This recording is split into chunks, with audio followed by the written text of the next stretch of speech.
Today, I'm going to show everyone what a profitable investment property looks like. At the same time, I sincerely believe that since 2026 we'll see another interest rate hike cycle.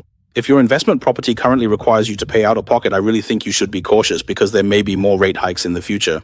On the other hand, can you still buy property? First of all, I think for many people, you need to change your mindset. Overall, I think we've already been very cautious.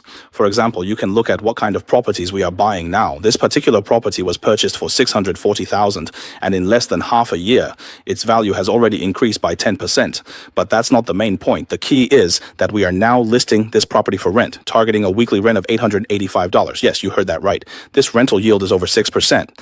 And this property is still located in the metro area of Melbourne, which is the most populous city in Australia. So it's not in some remote place as people might imagine. Now let's take a step back and talk about the rent in a moment. The reason we were interested in this property at the time was actually because it has development potential. If you demolish this house, you can build a 3-unit development here. In fact, if you want, you can even add more units in the back. Of course, that's something to discuss later. I think when it comes to buying a house, you really need to make sure you get all the advantages because a house is a major investment. You have to make sure you get all the benefits for it to be worth buying, right? The best kind of property is one that appeals to both owner-occupiers and investors when you sell it in the future, and you also want to attract developers. This is something I often talk about. Now, let's take a look at this house. At the front, it's a 3-bedroom, 1-bathroom property. Then we plan to rent it out for $500 to $540 per week. I'm here because the house is about to have its first open inspection, so I'm doing a final check. For this house, we did the cheapest possible renovation. Let me show you what the cheapest type of renovation looks like. Basically, it means just replacing the flooring with laminate and then installing the simplest possible kitchen. All right, as you can see, putting in a kitchen like this and new flooring throughout the whole house actually costs less than 10 or 20,000 yuan in total.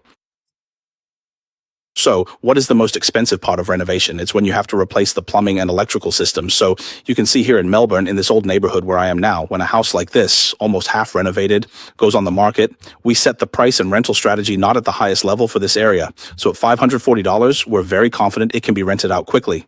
Now, if you calculate the rent to price ratio, right? Didn't you say it was $640,000 to buy and $885 per week in rent? Wasn't the previous one just $540? So why is that? Those who are familiar with me might know our strategy. You see, there's another building at the back. There's also a granny flat at the back, and as for this building at the back, we're currently listing it for $345,000 in the Americas. The only difference is this. When we bought it, it already came with this building, and it was built in compliance by the previous owner, not by us. Similarly, for our granny flat, we also refreshed the flooring and paint, and to meet rental requirements, we installed an air conditioner. Right? And this granny flat is a standard 1-bedroom, 1-living-room unit. So when we list it for rent, it's currently set at $345 per week. And as you can see, the bathroom is not only brand new, but it also features a modern niche design. It's recessed so you can place things inside. In the local market, a brand new unit like this, priced below market rate, is very easy to rent out. So to summarize what we've discussed so far, the front unit rents for $540 and this building at the back is $345. So with $885 per week, and we spent $60,000 on renovations, right? If you do the math, you'll actually get a rental yield figure for the operation, which is the total rent multiplied by 52. Then divide that by the total property price plus the renovation cost, and you'll get an impressive 6.5%. So what does 6.5% mean? Even if you add 2 more interest rate hikes, and the landlord includes all miscellaneous expenses and our leasing management fees with just the down payment, basically the tenant is helping you pay off the mortgage. Once you don't have to pay out of your own pocket, it becomes much easier to maintain this property. So I also strongly suggest, can you still buy a house in 2026? Yes, you can, but you have to be extremely careful. The strategies and approaches that worked for 80% of people who bought at low prices before the pandemic are no longer applicable. In fact, those strategies are already no longer applicable even this year because we don't just buy in Melbourne, we buy in other cities too.